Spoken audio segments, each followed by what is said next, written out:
Salutare, dragii mei! Astăzi Lauru Balauru 77 are un eveniment deosebit în familie.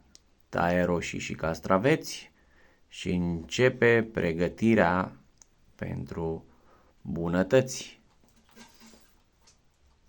O să fie super bun. Nina Balaurina la aparat.